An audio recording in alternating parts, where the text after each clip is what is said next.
Alright students, today we are going to talk about the 1920s in American history.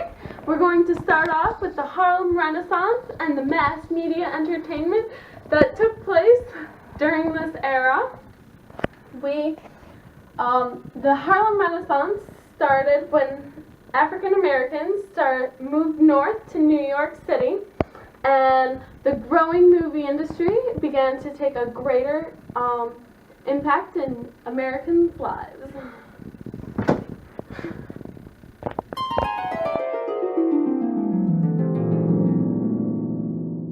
Wakey wakey! Welcome to the 1920s, right this way. Come on, come on. Let's go, come on, right this way. Come on, sweetie, let's go. Let's go. Come on, watch your step now. You want to hear some smooth jazz?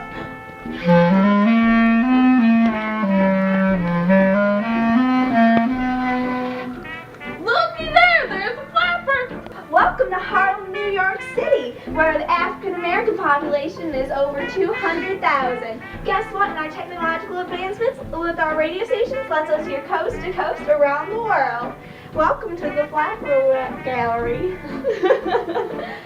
It's alright, no need to be scared, child. No, it's okay. And now we're going to move on to the 18th Amendment, which was a great gain for many women who wanted prohibition of alcohol because they were tired of drunken husbands coming home from work and causing domestic violence.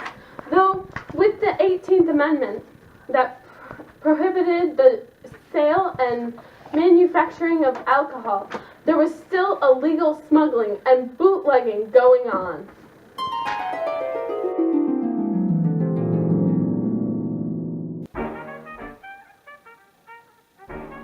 Come on, man, wake up. It's your turn.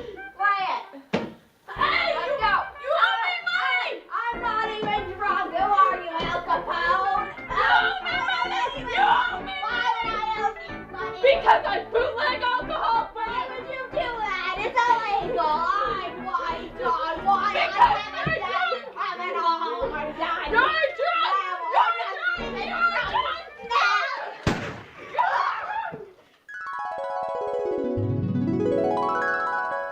And now on to the 19th Amendment, which gave women the right to vote. Women were very excited because they now had a power in their own government. There was the National Women's Party, which petitioned for women to get suffrage. Then, thereafter women gained suffrage through the 19th Amendment, there was the League of Women's Voters, which educated women's voters in how to vote. Come on, honey, let's go! Let's go vote! Come on, get your ballot! No! You have a choice by the Women's League of Voters. You have a choice. Look at this. This 19th Amendment here is the right to vote for women. Do not listen to your husband. Look at yourself. You have just as much power as your husband. Put it in the other one. Which one do you want? There we go. Right to you. Like the power.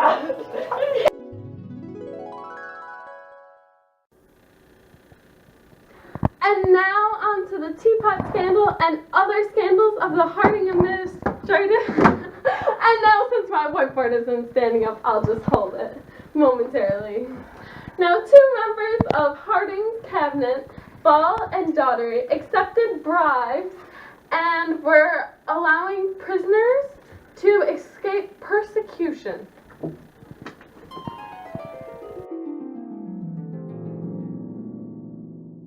Hey, girl!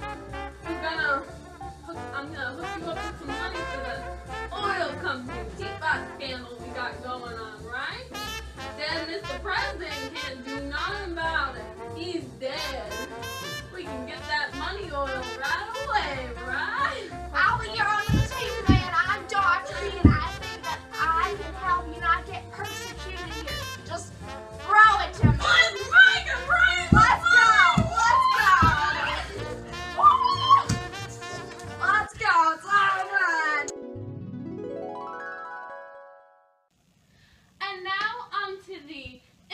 Immigration Act of 1924. This Immigration Act limited immigration. Mattea, wake up! Wake up!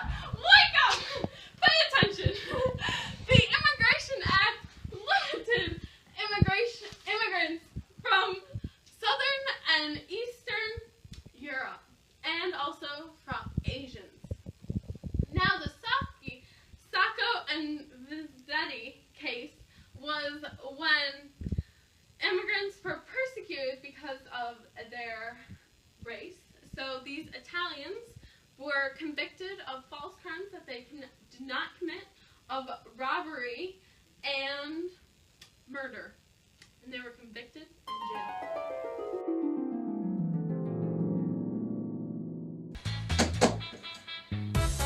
Order in the court! What's your next story? What's going on? Stop going against me. I do not agree with this. You are immigrants. You are immigrants. How are you wrongly accused? What's going on? Look at this immigrant. Look at it. It's immigrants. Me and Sacco. Immigrants, well, two is even worse. You shouldn't be in this country at all. You're a nativist. You're a hater. A hater. I'm a hater. I would suggest you be nice to the judge here. I'm a hater. A hater. We didn't do anything. All right, let's get over here for your conviction. Your conviction. Now, you robbed and you murdered, so execution is what you get. Order in the court.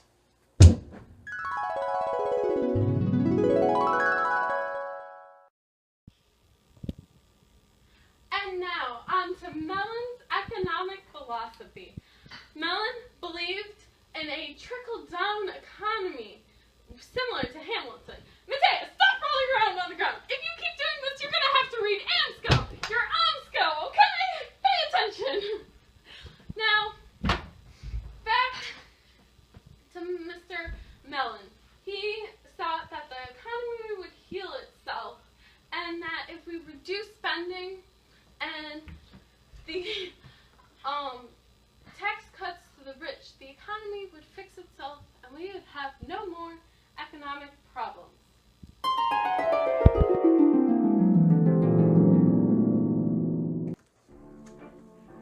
Alright, I call this meeting to order as your President Harding here. Now, you guys all put me in office to work on these economic things, but I don't know one thing about it. All I know is the one thing the people want is to be out of that war. Out of that war. You're right. Right on that. At least you know something about the people.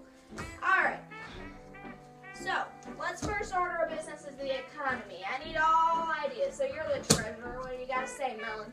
Just leave it alone! Be like Hamilton. Just leave it. Let it do its Alexander business. Hamilton himself? Yeah, just let it do its business on its own. That ought to work, but who are we going to do the tax cuts and the things to? Because I don't know about Do it to the rich. To the rich? Alright, sounds good to me. I think I'll sign off on this one right here. On your trickle-down econ. Alright, I need your signature here. Alright, that's perfect. How about you, Missy? All you poor people think I am is a money giver. Okay? Just stop asking me for money forms.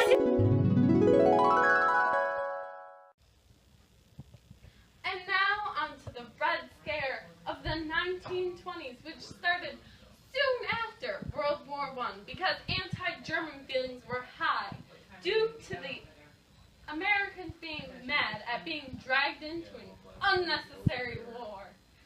Now, anti-German feelings turned into anti-communist feelings when Russia was taken over by communism, and they thought that democracy was slowly being destroyed. And the Ku Klux Klan took advantage of these anti-communist feelings and started gaining more members.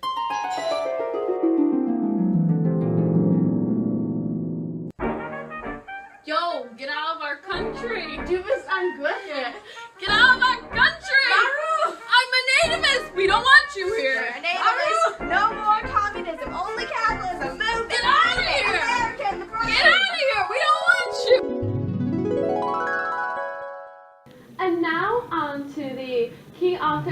1920s and the Sykes trial. Now, the American authors of the 1920s were named the Lost Generation because they just criticized World War I as a great loss of human life. And they also criticized religion as being too strict because there were fundamentalists which believed that there was strict interpretation of the Bible and thought that social Darwinism, the main cause of the Sykes trial, went against the Bible and against religion. So they outlawed the teaching of social Darwinism in public schools. Well, the American Civil Liberty Union decided to challenge that and got a Kentucky teacher, John Sykes, to teach Darwinism in one of his classes. But he was caught and arrested and tried. He was found guilty, but the case was thrown out on a technicality to avoid the Supreme Court. Now on to social Darwinism, which came up by a brilliant man named Charles Darwin. He describes the evolution of people and how we came to be people, how we started off in the ocean as aquatic animals such as fish, and then we moved to the monkey, and then we came to the human. I love learning about Darwinism. It's so interesting. Alright, let's have it here, Scopes. You cannot teach about evolution in school. That's the power of religion, and it's not right. I'm teaching about evolution. Beat Sumner. No. This isn't it. Arms behind your back. Arms behind your back. You are under arrest. It's official. No evolution. No evolution, you modernist. No evolution.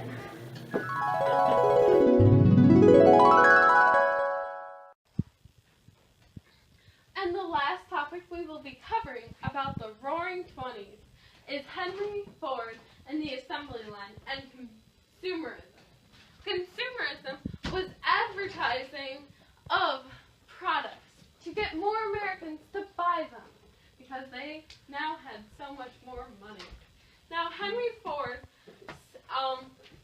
made it able for more Americans to have the car by having an assembly line and interchangeable parts, which allowed for faster production of cars and a cheaper production of cars.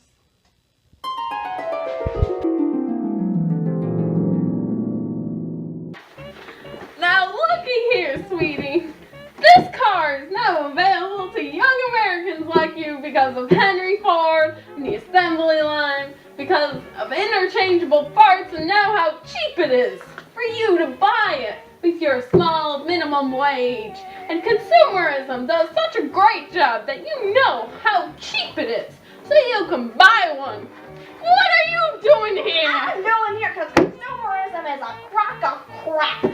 I am your granny, and you better listen to me. You hear? You hear? Now I'm not listening to you. Oh my goodness, you better listen, girl, because I know what I'm talking about. This car here, this is the death of you. You get killed. And on top of it, the whole buggy is much safer, much better, and it doesn't even hurt our economy like this here thing will. So you listen to me, because Granny knows best. Granny knows best. No, she doesn't. Don't listen to this, Marla. She doesn't know. Stop.